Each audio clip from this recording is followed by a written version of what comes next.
Spoken label. I haven't thought about flying for a long time. I haven't dreamed of that moment when I was alone above the clouds for a long time.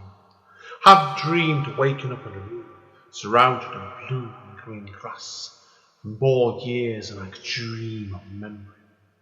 I haven't walked back into the past or scratched on the doors of my origins, where it all came from, since I held up that cape for the last time. Return to Cape Town 10th Year Anniversary Edition is a revised version of Andy's first poetry book. The book can be purchased from Amazon and it contains numerous additional material. Spoken Label. Hi, it's Andy from Spoken Label. Thank you today for streaming or downloading another episode of Spoken Label. Spoken Label was originally set up on beginning of 2016 and as of speaking has currently nearly 300 sessions. The full archive is available on Spoken Label bandcamp.com. Although it is available for free for stream and download if you wish, I am always grateful for any sort of kind of donation to enable me to keep the running costs of this podcast going. And enjoy. Take care. Bye bye. Spoken Label. Hi guys, Andy N, Spoken Label, back in the house on a Sunday afternoon. It's lovely today. It's been a really, really nice day over in sunny Denton today. So, of course, it makes sense to head on to the podcast world, Spoken Label. And I've got a gentleman with me today who's now currently living just on the outskirts of Bolton, who I've met twice now, the last two nights at the Speakeasies, the open mic night I co-run in Chilton with Steve Smythe and my wife Amanda Nicholson. So it's a pleasure to have this gentleman on because he's a fantastic storyteller, and his name is Mark Jackson. So Mark, obviously, for people who don't know you, mate, first of all, then, would you like to introduce yourself to everybody? So tell us obviously a little bit about yourself and where all this creativity originally came from. Okay, well, first of all, thanks for having me on, Andy. I feel very privileged to be here. I've listened to a lot of your podcasts lately, and I think... Oh, yeah, you told me about that, and I thought, wow. Brilliant. Yeah, I've been working through all of them. They're pretty good, mate. That'll take a while. Yeah.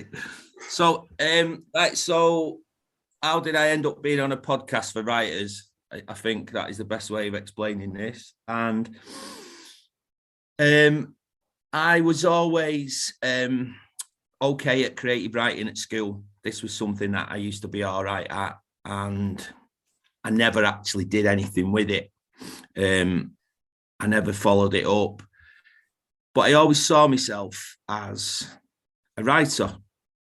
I was, in my head, I was one of these I was always going to write a book. I was going to write a play. I'll write a film one day. That was my mindset. And it was almost, in my stupid head, it was almost better being like that than actually doing something and it turned out shit. Because that way the dream's over. So in my weird way of thinking, it was more comforting to just never do anything. But then about 12 years ago, a couple of things happened that forced me to take it up. And one of them was a friend of mine died suddenly. He got stabbed near where he lived in Gorton. And at the time, yeah, it was a really sad time, mate. And his brother, he was an identical twin. And his brother said to me, can you do a write-up for our kid? I mean, first of all, what an honour to be asked to do something like that. And secondly, you can't balls it up. You've got to do a good job of it. So it was like a eulogy piece that I wrote for Martin, and it got printed in a magazine, the United We Stand fanzine. And people liked it. There was nice comments about it and everything. And just to explain, United We Stand isn't like your typical football fanzine. It's like there's a lot of non-football related content in there. And there's a lot of short stories type articles in about people getting lost in Berlin and stuff like that. And I always liked reading it. So I was quite honoured to get the piece published in that. So people liked it, and I decided to keep doing it. And it was always short stories with me. It was firstly to sort of emulate the ones that were written in the magazine, and I read Dubliners when I was in my 20s. That's a nice, easy book to read. Not. At least I found it all right. I mean, bloody hell, someone like me shouldn't be interested in middle class Dublin life in the 1900s. It should be a turn off straight away. But I loved it, and I loved how he fit. James Joyce fit like all these characters, loves, lives, deaths, all in 4 and 5 pages. He didn't waste a single word. And it was all, the main thing I got with it was the endings.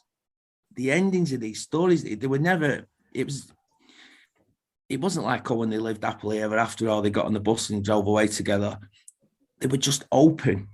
And it was open for the reader to decide after. I mean, I remember the first time I read it, I was like, what? She misses the boat? Is that it? You know, and it was, but the story stayed with me for days after. And I thought, bloody hell, that's really clever the way he's done it. And it was just something that stayed with me. So after I got the piece published, I just started writing short stories. I had a go at him. I wrote stories up that I used to tell people when I was out in company. I just elaborated on them a little bit and just took it from there. And I got a few pieces published in United We Stand, and you get paid for it. So I was a paid writer. You know, I mean, let's be honest, you don't get much money, but it's the status of it. And I felt, bloody hell, I'm not making him fool of myself here. It's something maybe I should have a go at. So I got on a bit of a run, and over the last few years, I've printed a few, I've wrote out a few short stories, and then I got asked, I sent one to, there's an artist in Liverpool called Roy. He does short stories, and a friend of mine pointed me in his direction, and I read some of his stuff, and first of all I was like, bloody hell, he's brilliant, I'll never be as good as him. You know, that I was sort of almost intimidated at first, but then you get inspired and you think, oh God, well, he's doing it. And he was reading them out at live events, his stuff. And I sent a load of my stuff to him, and we sort of mates now, you know, we stay in touch, and he invited me to read at one of his nights in Liverpool, and so started having a go at the open mic stuff. Oh, brilliant! That's a great story. That I think you've done it. I think you've done it in the right way, really, because a lot of it is like a lot of writers have the myth where you can jump on stage and do it straight off. You can't. I mean, a lot of it is building your confidence up as to believe in the work you're doing. And that's something that you've got to spot on there, mate, and it really does with that one. So that's why I know great stuff, man. Great stuff for that one. So now there's plenty I could ask you today, but I want to first of all, and you told me this story off camera before, and I've had it absolutely hilarious. Was what's the origin behind your website, keithsbrother.com? Brilliant story, this one. It's what I know of you, Mark, and the couple of times we've met, this can only happen to you, this, mate. Definitely. Well, when I started doing, when I always liked the thought of writing and being a little bit anonymous, partly because of that thing where I lack a little bit of confidence in what I do, probably. And I like the thought of another persona maybe doing it. And when I went to these open mic nights, everyone had these mad names, you know, like Gordon Zola and all this lot, you know. It's not his real name, that, of course, right? So I'm not outing him, but I've told you that. Well, people had these really like stage names, if you like. Something I'm bloody hell, I'm 50. I've never. Are you 50, mate? Oh, wow. Like, yeah, you thought I was younger, didn't you, Andy? I did, actually. I'm 50 next week. I'm 50 next week, actually. So we're both in the 50 club, really. So I thought I could do with something when I'm getting on stage for something to keep this anonymity, whatever the word is. And I've got a story called Gene's Not Happening, and it's one of the. It's a couple of years old, that one now, and it's got a character in it called Keith, who's a bit of a shit to his younger brother. And I read it at an open mic night one night, and this guy come up to me after and he said, "Are you Keith's brother?" So I said, "Yeah." And then he shouted to his mate, he went, "Oi, John, this is Keith's brother." So it stuck me. I thought that's quite a good one, because it's sort of related to one of the stories that I've done. And I also thought, if I ever did any open mic nights, I like the thought of the compere announcing on stage, "Next up, we've got Keith's brother." And the thought of all the audience just turning to each other and going, "Who's Keith? Do you know him? You must know him." You know, so it just made me laugh a little bit. I thought it's quite a good name. Yeah, I think it's brilliant. I think it's really, really clever, John. It's unfortunate, like, it's not really always. What 2 times I've seen you read, obviously, like, we'll have to make a note of that next time you read a speakeasy. We'll get Steve to introduce you as Keith's brother, just to completely confuse him. And it will. I know. Brilliant. Oh, it's fantastic. It'll be really funny, I think. Oh, I'll speak to him about that, definitely, right? So, anyway, I'm going to ask you as well, obviously, the next thing we're going to talk about is, obviously, you've sent over to me as well the Sunday Morning Coming Down, which is a one-off play, isn't it? That's been on the podcast called The Pod Play. So tell us about that next, and where did the idea for this come from, this play? Okay, well, I found an article in my wardrobe in a magazine from about in the early. Oh, sorry, Andy, you still with us? The battery. I'm still here. I'm still here. Good stuff, mate. Right, so I found an article in a magazine. The magazine was called Whatever, and it was called The Death of Acid House. And it was quite a good article about all these people talking about, like, the hangover from the Manchester Summer of Love days. And it just stayed with me. It was I highlighted parts of this article of these stories that these people were telling. And I thought, there's a story in there somewhere. And I'd listened to the pod play a few times, and I liked the format, how it was like about half an hour long audio. And I had to go at writing a script, and it took me about a year to put it together before it was anywhere near all right. And I didn't know anyone who'd listen to it. So I sent it to Paul Luddin, who is the main guy at the Mank Made people. And he said, "We're going to do it." And fantastic. Yeah, it was an amazing experience. People, actors, saying the words that you wrote, these characters come alive off the page. It was brilliant, mate. Oh, that's great that we can manage to do formats like that. So obviously, we said before, you mostly are a short story writer.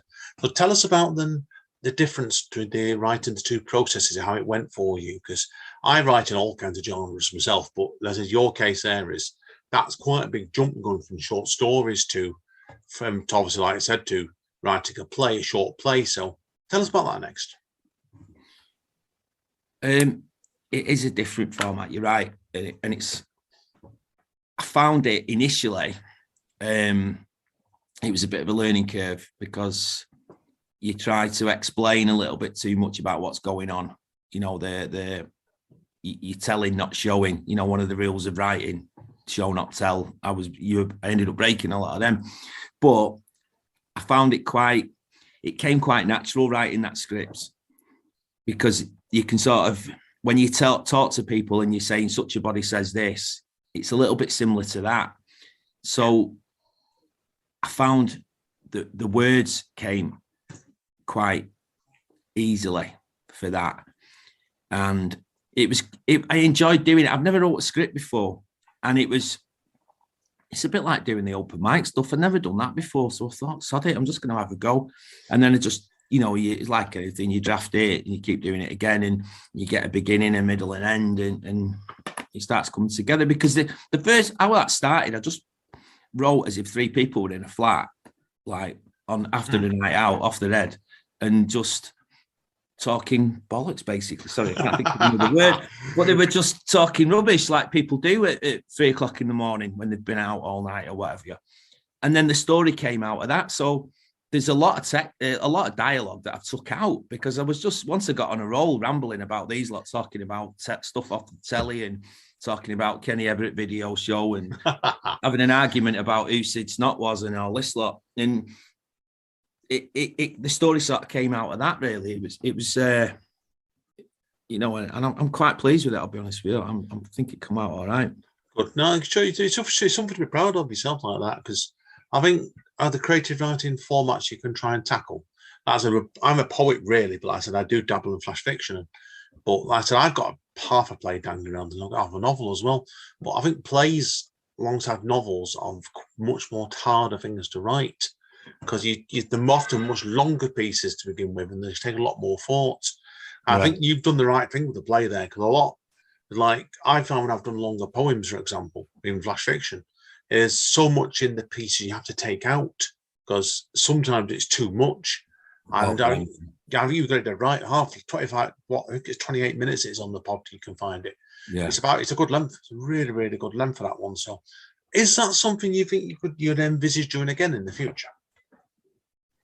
Yeah, definitely. I'd like to have another go. I mean, I've started writing bits already. I have like, you know, jot little bits of ideas down, and it's definitely something I'd like to have a go at again. And I've already started doing a couple on the go because I want to do it again. And you learn from when you've done it previously. I mean, there's a lot. It's different where you sort of, I think you've got to leave some of if actors are dealing with it, actors are doing it, you've got to leave it up to them to interpret those words a little bit. You can't specify how they're going to deliver them. They're going to do it in their own way and put their own twist on them. So you've got to leave things a little bit open-ended, I think. I mean, the guys who did mine, there was one of them, Keaton. He was absolutely brilliant. He nailed it. I was like emotional listening to him, going, "Oh my God, this character's real. He's alive." And I was good. That's good. I know it sounded right, soppy, whatever, but it was fantastic. You know, he was alive in front of me. All of a sudden, this person had been writing on the page. You know what I mean? It was really good. Oh, I know. He's definitely like I've been to a few events in Bolton over the years. I know you're living near Bolton now. And it's the Best of Bolton series in Octagon.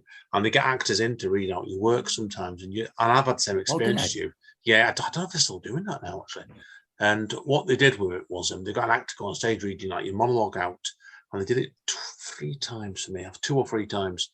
And it was a fascinating experience because you get used to hearing your words done in your own voice, in your own head.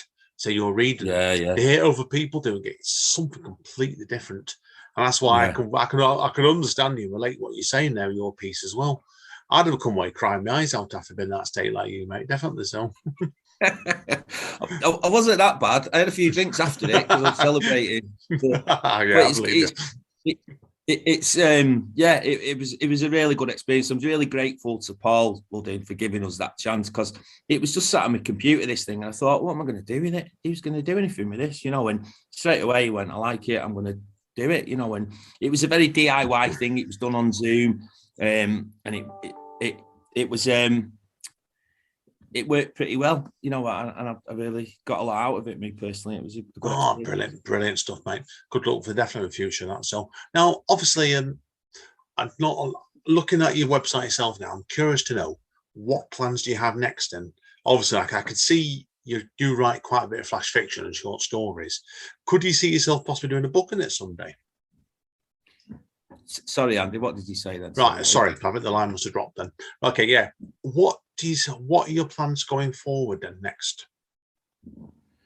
I never had any plans at the start, to be honest. I didn't plan on 10 years ago. You thought I was going to be like standing on stage and reading out stories that I'd wrote to a room of strangers. I just wouldn't have had it at all. But I'm just keeping writing. I want to be a better writer. I want to keep writing stuff. My writing's changed a bit since I've started reading them out. They've gone shorter. So it's what's the word? The key word is brevity in it. You keep brevity, it no, definitely. Yeah, that's the key thing. So the open mic stuff is something I'm still, I've probably done about 20 odd of them now. And I'll be honest with you, I've done some crap ones. Honestly, I've come off thinking, what the bloody hell am I doing this for? I've been there, done it, mate. I've been there, done it myself before now, so I can well understand what you're on about there. So, Well, you're very good. You wouldn't have thought, you know, I think when you do yours is very engaging, and I like listening to yours. I think Amanda's brilliant as well, by the way. Oh, Amanda's a genius. She absolutely. Yeah, my wife is such a genius. She never sees. It's honest to God. It's a tip for anybody that's dating a fellow writer. Mike is I'm married to one. She never ceases to surprise me. I think we do that to each other sometimes. It's like sometimes she won't even tell me what she's wrote when she'll go on stage, and I'm sat there thinking, "Fuck, I'm married to this woman." That's why, yeah, you do like it. Has there been any sort of like creativity in your family before? I say, or are you the first one? Are you writing in your family? I think from the writing point of view, I'm probably the first one. My daughter's quite creative. She's a painter. She does. Was that your daughter that came along to speak easy with you? Was it? It is. Yeah. That's she's her. Nice. She's a nice girl. She was. Yeah. Yeah, Bethany does. She's done an art degree at Leeds Uni and that, so she's quite creative. My niece has been on the telly doing acting a few times. Our Dominique. So she's been on a bit of stuff. But no, I'm probably the first one who's done anything like this. I was, before I started doing it, I didn't know anyone else who did writing out of my circle of friends or my work colleagues or my family. No one else, you know.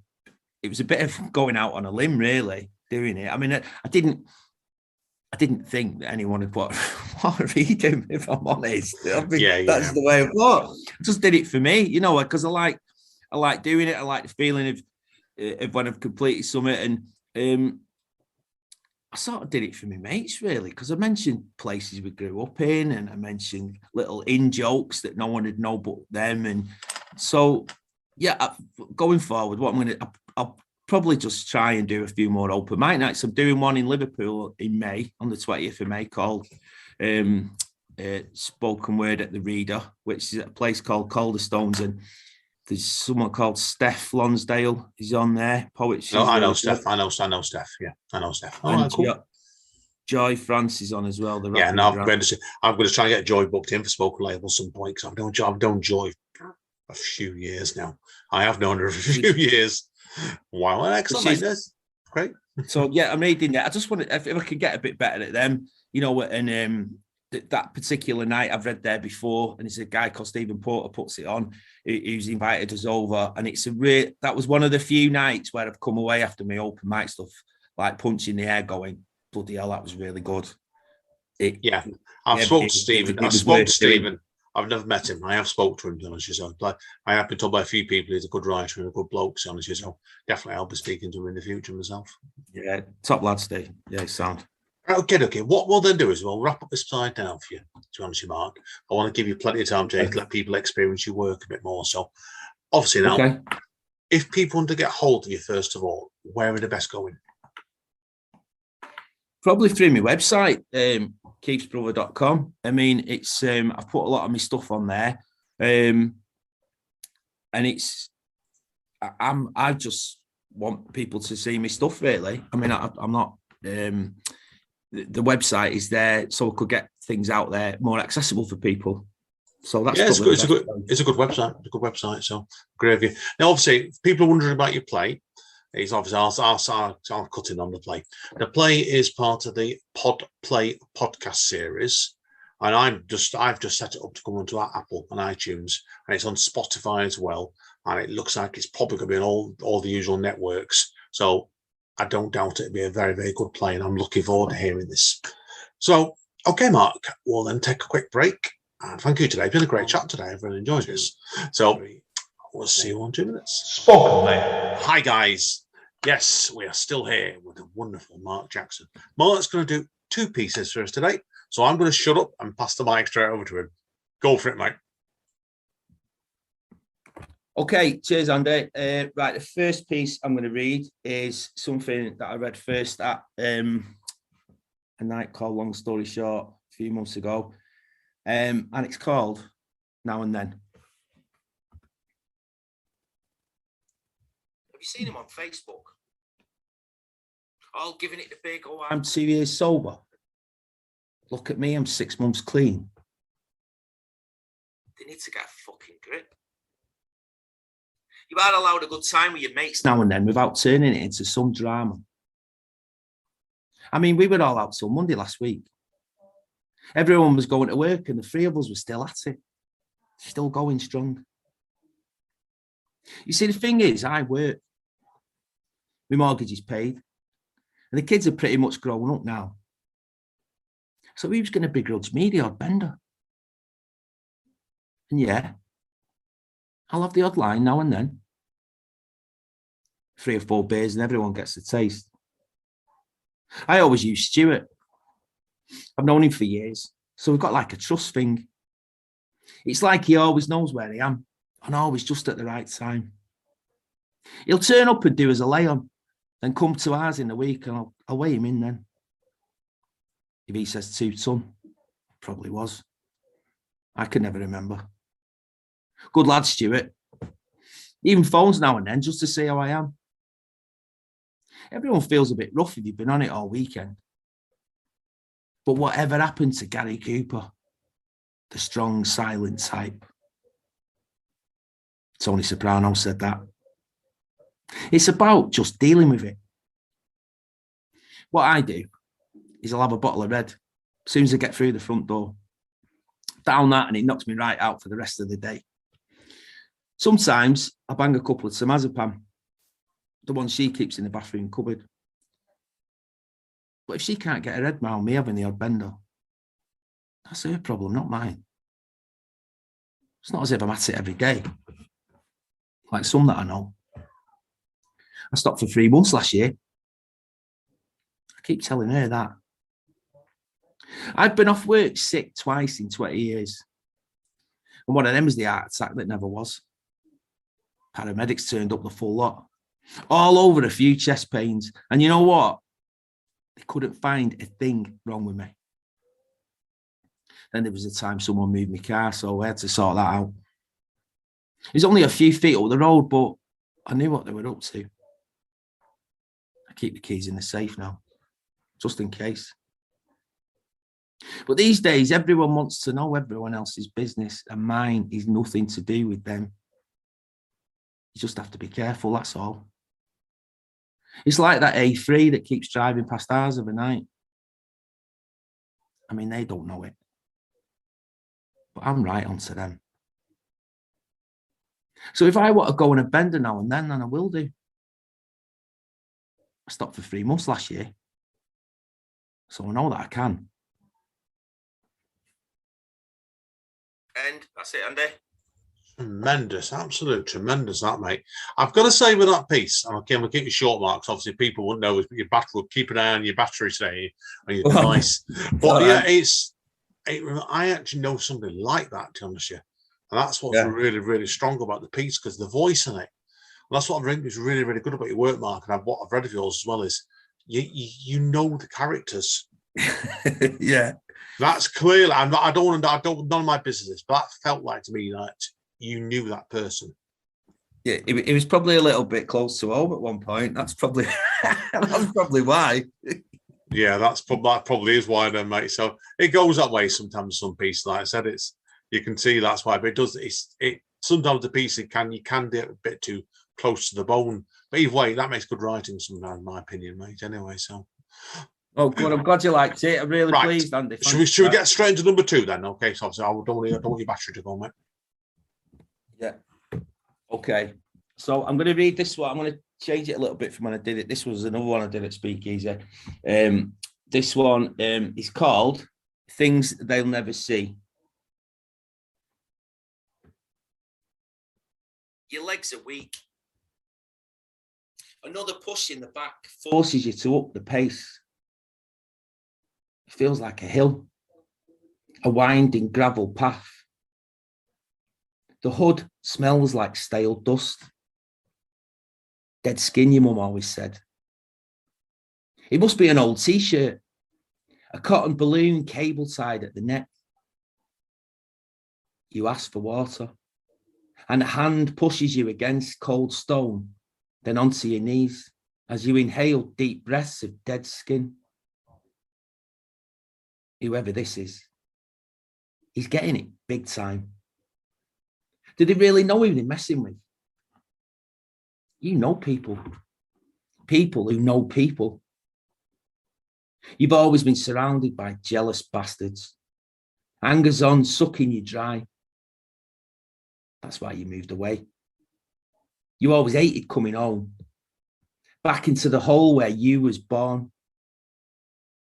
You never got any respect. Never appreciated. Not from the critics, the writers, the lads at the match. Them in the Wrangler cords and the Adidas tobacco. Couldn't stand seeing someone do well, could they? How many bills to pay and how many kids now, them boys? They're all living in some shithole now. 12-hour shifts and dancing on ice. He's close by. You feel him watching like some alien life form. You don't need to apologise for anything. You told everyone how great you were, and the world agreed. Like a Trump thing, even before anyone knew what that was. It was those melodies. They just came so easy. If you've got an ear for it, it's alchemy. People crave familiarity and they just lapped it up. Who doesn't like a story when they already know the ending? All that adulation, it was creepy at first, but then you couldn't live without it. But it was always going to end someday. Just like with Marley, or Vicious, or even Lennon. But the older you got, the more you didn't want it to. You want to be Paul, not John. The ground vibrates with facing footsteps, close then far away. You ask what it would take to walk away and forget the whole thing. One phone call, that's all. Anything they wanted. They may need help and you could sort it for them. You could go for a beer, talk it through and find some common ground. With great power comes great responsibility. Everyone thinks that line's from Spider-Man 2, but it's from the Bible. A priest told you. Backstage at the Barrowlands, 1994. Luke chapter 12, verse 48. You blurt through the story of the Glaswegian priest and how he bent your ear for half an hour whilst everyone else laughed. And you smile too as you tell him, hoping they'll realise that they like you. Or at least did at one time. But they can't see. Because your face is hidden under an old t-shirt, cable tied at the neck. And you knelt with your back against the wall as the wind rips into your bare arms and the damp has soaked through the knees of your Wrangler cords. Soak you to the bone. I'm sorry, you say. And a cold blade presses against your windpipe. You scream through clenched teeth. And you are sorry. Snip, and the hood is yanked away, and a torch thrust to your face. A blinding light shining far behind your eyes. Then a voice. Now then. That wasn't so hard, was it? End. Done, Andy. Tremendous, mate. Absolutely tremendous, Mark. Really, really, really powerful pieces there, because I think both those pieces you read today are what you term as almost like harsh realism pieces they are, but no, they carry excellent, mate. Been tremendous today, Mark. Thank you for that, mate. Brilliant. Thanks for having me, Andy. It's I feel like really privileged for you to ask us on. It's been really good. It's been great fun, mate, indeed. Now, hang around, obviously. I need a quick word you off microphone anyway, but it's been a pleasure today, mate. So keep in touch, mate. When you get your second play on, give us a shout and we'll have you on again, mate. Definitely, mate. Nice one, Andy. Speak to you soon. Take care, guys. See you all soon. Spoken, mate.